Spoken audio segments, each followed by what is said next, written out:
panahon, dito kami ngayon sa Pablo. Pero para hindi bumili ng cheesecake. Kundi para gulatin at surprisahin ng isang deserving Pinay worker at bigyan ng unforgettable day off. Siya si Rose Chico, commissary pastry sa Pablo, kung saan siya ang isa sa mga nagbe-bake ng pinagkakaguluhang cheese tart. Isa siya sa pinaka-animated sa loob ng kitchen. Makikita mo yung passion niya sa trabaho. Pero hindi lang sa work dedicated si Rose. Dahil sa pamilya, certified maaasahan daw siya. Naku, napakabait ma'am na bata. Ay, masipag po kasi nakaalalay sa amin. Sobrang proud po kami kay ate dahil ever since po siya po talaga ang nagtataguyod sa family.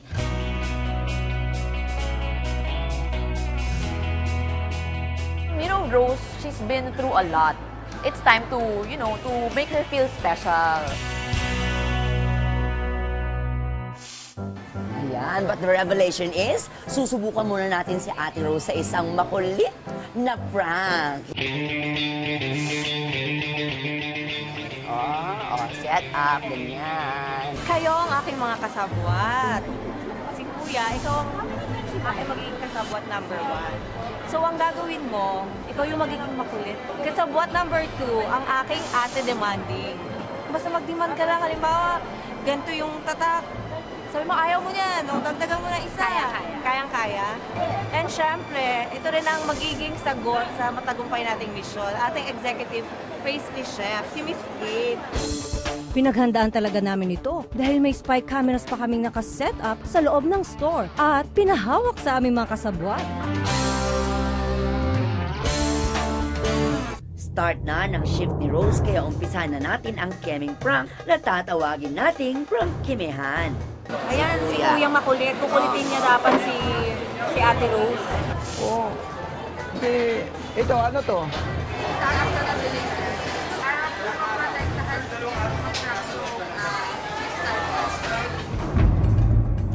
Gaano ba katagal nyo niluto yan? Ha? Diyan ba? Diyan ba niluluto yan? Sa oven po. Oven? Oh, no! Bale, ilang minuto yan? After po namin we have to flatten it, and then after the egg wash, lulutuin po dito sa oven. Matagal po? Mabilis lang po. Parang nag-workshop si Kuya. Ayan. Gusto ko sa mga kinakain ko yung masarap na hindi makakalimutan ng pag tinikman mo. Si Ate Rose nakasmile lang. May mga spy camera sila. Si Kuya, Botones. Miss, dahil mabait ka, bibigyan kita nito. Dahil mabait ka sa akin. Para sa iyo yan.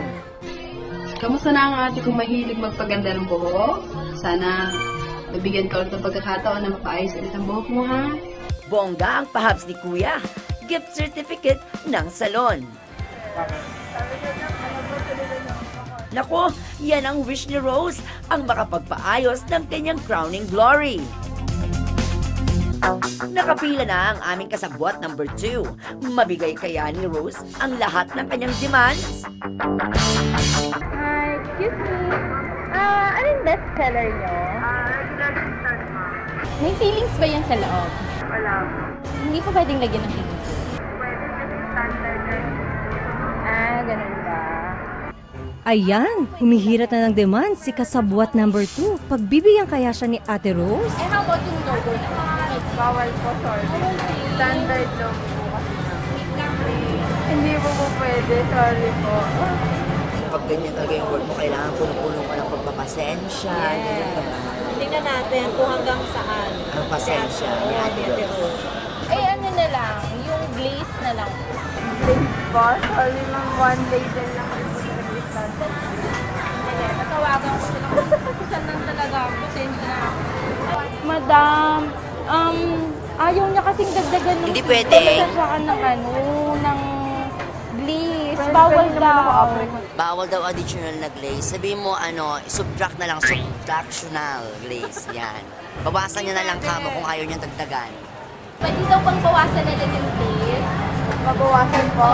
Standard po talaga. Kasi po pag masyadong makonti, sobrang thin po nung layer na glaze.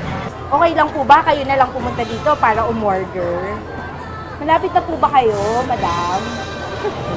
Pupunta na kami dyan. Lulusog na kami.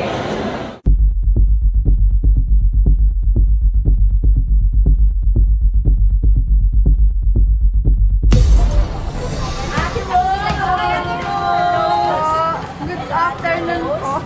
Kami yung kausap ng aming kaibigan na si Ana. Pasensya ka na. Ang dami naming demands pero nakangiti pa si Ate Rose. Ayan, nag-chill pa rin siya. Hindi ka ba namin pinapanood? Correct. From somewhere behind the rainbow. Nagulat po ako kasi hindi ko naman in-expect na ako rin yung mapipili. Kaya nung lumabas silang dalawa, na-shock po ako. Sabi ko, oh my God. Ikaw, Ate Rose, ang aming Day of Winners!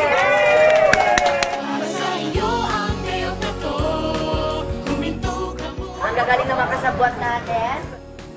Bago kami makigulo sa kusina ng Pablo, mas kilalanin muna natin si Ate Rose. Hi! Welcome to Pablo! Even nung bata pa ako, gusto ko laging nasa kusina. Nag-chop ng onion kahit na nakakaiyak mag-chop. Kaya noong nakatapos siya ng high school, isa lang ang gusto niyang kuning kurso. Yung dream ko po na mag-culinary, meron kaming jeepney. We sold that jeepney po. And then I used that for my tuition fee.